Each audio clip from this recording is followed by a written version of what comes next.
દઉં. કચરું વધારે ભેગું થઈ ગયું.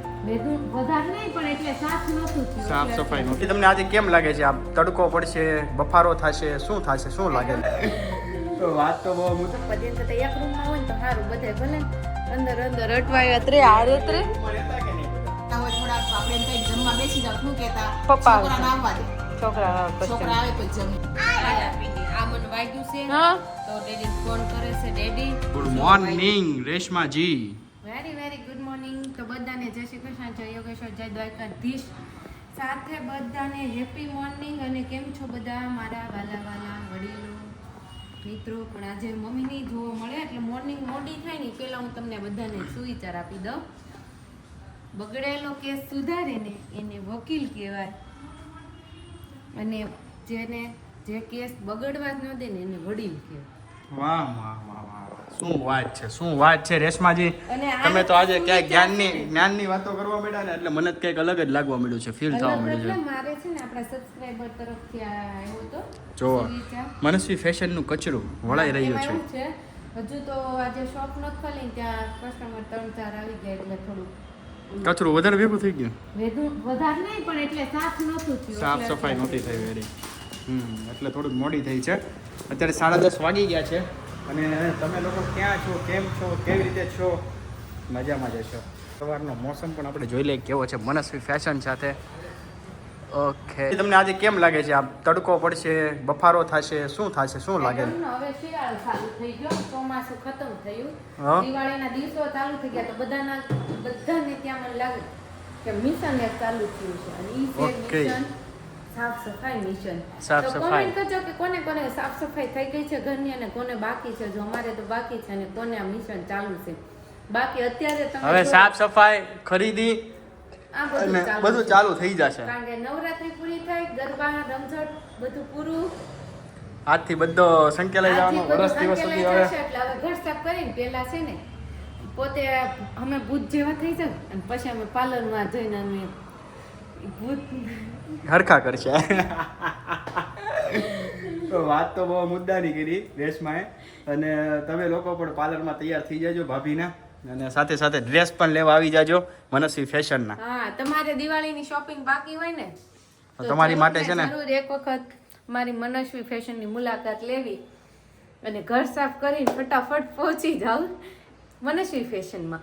અને ભાભી અને હું ને રાહુલ જમીને ફ્રી થઈને બેસી ગયા, પણ દરરોજ સાંજે આપણે 4 જ વધવી મમ્મી. છોકરા હોમવર્ક કરો, એમાં એવું છે માળો બહુ મોટો છે પણ ચકલા ઉડી બહુ જાય. ચકલા બહુ ઉડી જાય ને દિવસે આજ ઘણા ચકલા ઉડી ગયા. કાશે તમે હા, એમાં શું થયું તું? મોટું ચકલું ને સૌથી નાનું ચકલું બચ્ચું. પેલા હું નીચે હાવ એકલી, અહીંયા 2, પછી તમે એકાદશીમાં બધા હોન ધંધે એટલે આજે તો ઝાઝા મારો ને તો આવું પદ્યન કરતા એક રૂમમાં હોય ને તો સારું, બધા ભલે અંદર અંદર અટવાય ત્રે આરે ત્રે રૂમમાં રહેતા કે નહીં બધા, એટલે ઈ એમ કહે છે અંદર અંદર રહેતા. એક બીજા બોલાવ્યા કરે, હામાં મળા કરે. ઈ વાત સાચી છે. સાંકળમાં સંપ હોય, સગવડતામાં હા હોન ઓલી એક કહાની મેં વાંચી હતી એવી. એ કોણ કંઈક બહુ કરોડનો માલિક હતો, 15,000 કરોડનો માલિક. એના એ કે જ્યારે અમે જ્યારે પૈસા નહોતા ને ત્યારે કે હું ઘરે જતો ને એટલે મારી પતિ ને પત્ની ને છોકરા ને ઓલા પત્ની ને છોકરાઓ ને બધા મને છે ને એ કે વાટ જોતા અને બોલાવતા એમ, આવું ને એટલે આવો પપ્પા ને હગી કરે ને મળે ને જમતા. હા, એ મોડો આવું તો મોડા જમતા. અને હવે એ કે એવું થાય છે કે 15,000 કરોડ રૂપિયા છે મારી પાસે, એટલે વર્ષે 15,000 કરોડ કમાયો. પણ એ કે હવે હું ઘરે જાઉં ને તો મારું કોઈ માન ન હોય ને એવું લાગે છે મને, એમ ફીલ થાય છે. અને મારી પાસે કે 2 ડોગ છે એ કે એને એ કે હું ખાલી કે એ આવે તો એ મારું વેલકમ કરે છે, એટલે હવે કૂતરા મારા વેલકમ કરે છે એમ. ઓકે. જો એના ઉપરથી રાહુલે જે આપણને દ્રષ્ટાંત આપ્યું ને એના ઉપરથી હું કહું ને તો હું આપણે એમાંથી તારણ કાઢી શકીએ. ખ્યાલ આવ્યો? નહીં. સમાજની અંદર ખૂબ જ સમૃદ્ધિ વધી છે, પૈસો ખૂબ જ વધ્યો છે, પણ હું ઘટ્યું મન પ્રેમ નહીં, ભાવ. ભાવ. જે આપણે રોજનું લાવીને રોજનું ખાતા, આપણું કુટુંબ વ્યવસ્થિત ચાલે એટલું આપણે કમાતા, ત્યારે શું હતું? ભાવ. હતો. આપણે છોકરાઓને તમે નાના હતા, અમારે છોકરા નાના હતા ત્યારે આપણે એમ કહીએ જમવા બેસી જતું. હું કે મારા પપ્પા આવે ને પછી જમવું. પપ્પા આવી ગયા હોય, છોકરા ટ્યુશન ગયા હોય, મોડા આવવાના હોય થોડાક, તો આપણે એમ કઈ જમવા બેસી જાવ. શું કહેતા? છોકરાને આવવા દે, છોકરા આવે પછી જમીએ. આ જે છે ને ઈ કે અગવડતામાં બહુ બધી સગવડતા હોય છે, અને સગવડતા થાય ને પછી બહુ બધી અગવડતા આવે છે. એટલે આ બંને વસ્તુ સાથે ચાલે છે. પણ અત્યારના સમયમાં, હાલના સમયમાં કુટુંબ તૂટી રહ્યા છે, માણસો તૂટી રહ્યા છે, માણસોનો મનો કહેવાય ને આત્મવિશ્વાસ તૂટી રહ્યો છે. આ બધું શા માટે? અંદરનો ભાવ ખલાસ, ટાઈમ આપવો જરૂરી છે. એટલે ભાવ શૂન્યતા ક્યારે આવે? જ્યારે કૃતજ્ઞતા જીવનમાંથી જાય ત્યારે. કૃતજ્ઞતા એટલે કરેલા ઉપકારને વારંવાર યાદ કરવા. મારા ઉપર જેના ઉપકાર છે એના માટે મને કૃતજ્ઞતા હોવી જોઈએ. એટલે ફેમિલીને ટાઈમ આપવો જરૂરી છે. ફેમિલીને ટાઈમ, અને કદાચ ન આપી શકતા હોય ને તો તમને ભાવ તો પૂરેપૂરો જ હોય.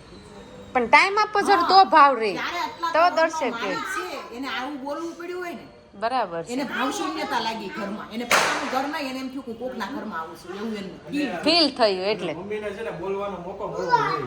કેમ? એટલે મોટિવેશનલ સ્પીચ ચાલુ થઈ જાય. તો મમ્મી છે જ એના મેન. એ તો રાઈટ છે. રાણી ઘડીક તો લોકોને શું છે કે આમ ઘડીક આમ ખેતી રાખે, પછી લોકોને ઘડીક બોરિંગ લાગે.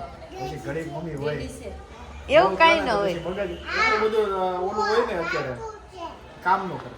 ના પણ મમ્મીની વાત બધી સાચી હતી એકદમ. અને સાથે સાથે જે મેં દ્રષ્ટાંત આપ્યું હતું, એ કોઈ મોટો માણસ છે, નામ નથી મને યાદ, પણ એનું પેપરમાં કે ગમીને અમે લેખ વાંચેલો હતો.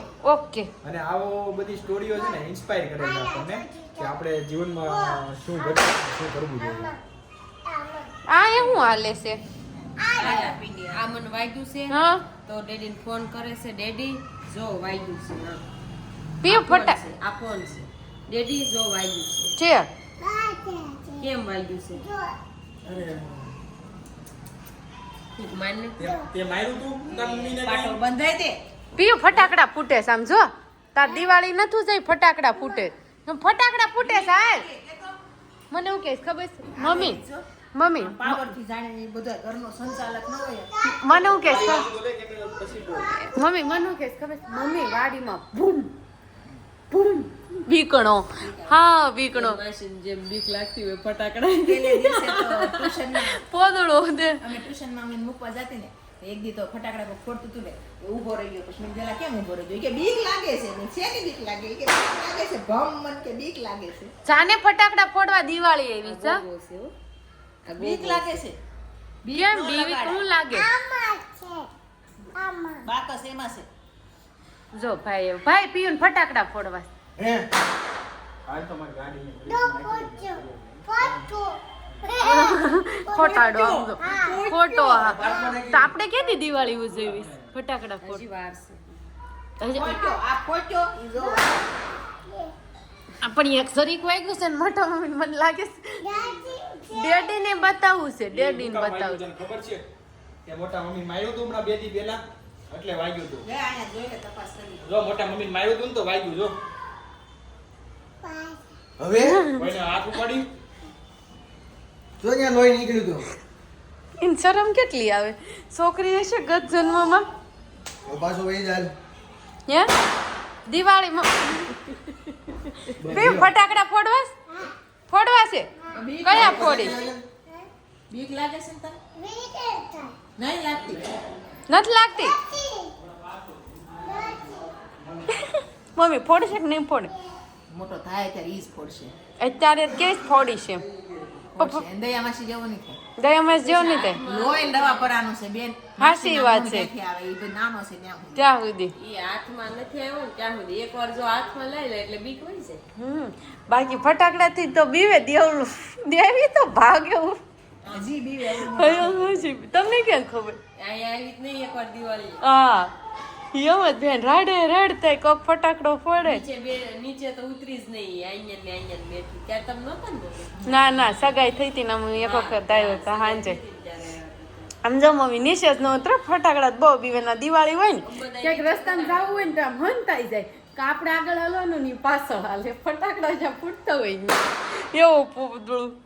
આવું કેમ થતું હોય છે? આપને છે ને એવી બીક હોય. મને છે ને બીક છે ને લાગતી ઓલું મોટી ગાડી રોડ ઉપર જતી હોય ને તો હું આમ ગાડી કર મને એમ થાય હમણાં મારી ગાડી ટ્રક ની સઈ જાય કે મોટી ગાડી મને એવું મોટા વાહનથી બહુ બીક લાગે પહેલેથી આમ એવું આમ અહેસાસ થાય કે હું મારી ગાડી અહીંયા નીચે જઈશ ગાડી આગતી ત્યારે હાકતી નહીં ને તોય મોટું વાહન આવતું હોય ને તો મને એમ થાય મારે સામે જ આવે છે, મારે હારે ભટકાવે મને ફીલ તું કરતી હોય એટલે અને ઓલ શીખતી ને સ્ટાર્ટિંગમાં એટલે જેવી મોટી ગાડી આવે ને તો મારે વ્હીલ એ પાછું જાવ મારું વ્હીલ ઓટોમેટિક એ પાછું જ વળે તો રાહુલ કે પણ એ પાછું શું છે એટલે આ બેલ મુજે મારે જેમ હાથે કરીને એમાં કરતી અરે પણ કોને ખબર હાથ જ રજા માંડે મોટી ગાડી જાવ ને એટલે મારી ગાડી એ પાછું જ જવા માંડે બેને હા તમારે આવું થાય છે તો થતું તમને કઈ વાતથી બીક લાગે અંદર હા એ તો તમને કહેવાનું ભૂલાઈ જ ગયું કે પ્રિયાંશ ને મોટા મમ્મી ને સેમ બે ને બીક રાતે પાવર ગયો નથી ને બે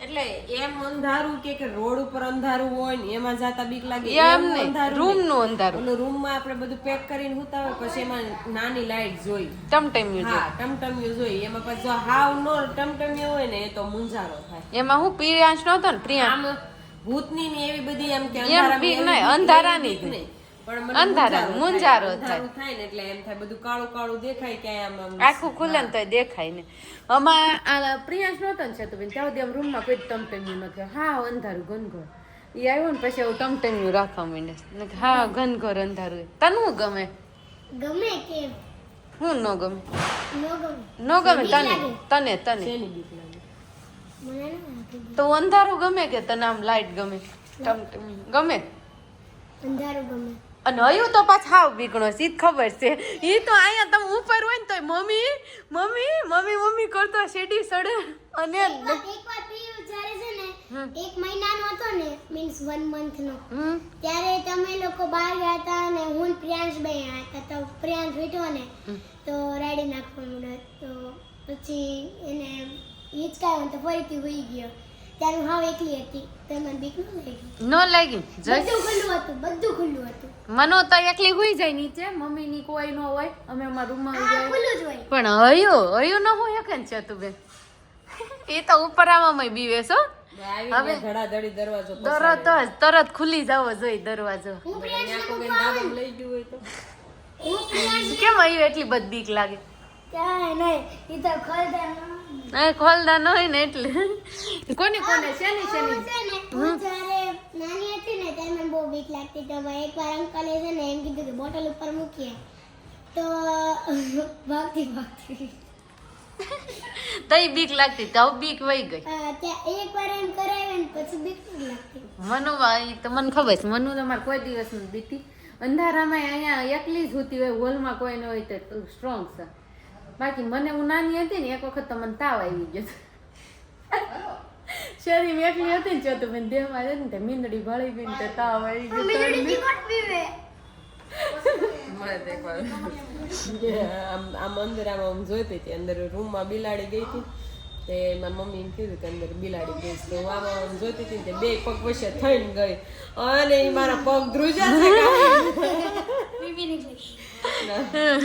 એવું નતું થયું પગ ધ્રુજવા માંડ્યા હતા બીક લાગે ખામી આવે તો હું એમાં હું અત્યારની મીંદડીમાં ને પેલાની મીંદડીમાં ઘણો ફેર ઈ છે ને બટકા ભરી જાય બટકા ભરી જાય ને એવી મીંદડી ડાઘા જેવી અત્યારે આવ્યું મીંદડિયું ને કે જોઈને ભાગે એ જોવે ને એ તો બીતી નથી બિલાડી અને ત્યારે તો માણસો જોઈને બીતી અને આમ ડાઘા જેવી આમ એમ લાગે કે ઓહો એવી મીંદડી આવતી હા ઊંઘી નાખીને બટકું ભરી ગયું તો તમે કોમેન્ટ કરજો તમને શેની શેની બીક લાગે છે અંધારાની વાહનની તો આપણે હાય તમે મનસ્વીન બહુ ઈચ્છા છે તમને શેની બીક લાગે મને હમ મને પીલુંની બીક લાગે મને સેમ્પીસ પ્રિયાંશની બીક તમને શેની પ્રિયાંશ થી કેમ બીક લાગે પ્રિયાંશ છે ને જ્યારે જીદ કરે ને જ્યારે રેડું નાખે ને ત્યારે બીક લાગે મને ક્યારે લાગે ખબર એને જ દાતા મને ક્યારે લાગે ખબર જ્યારે આ લઈ જાય ને ત્યારે હા લઈ જાય ત્યારે શેતુ બેન પ્રિયાંશ શ્વાસ લઈ જાય ત્યારે તું તો ખોટે ખોટી બીસો હજી કેમ ચેન ફોઈલી તો તમે કોમેન્ટ કરજો તમને શેની બીક લાગે અને અત્યારે વાગી ગયા 8 આપણા વ્લોગનો એન્ડ અહીંયા છે તો લાઈક કરો શેર કરો અને કોમેન્ટ કરતા રહો તો કાલે મળીશું નવા વ્લોગ સાથે નવી સવાર સાથે ત્યાં સુધી બધાને જય શ્રી કૃષ્ણ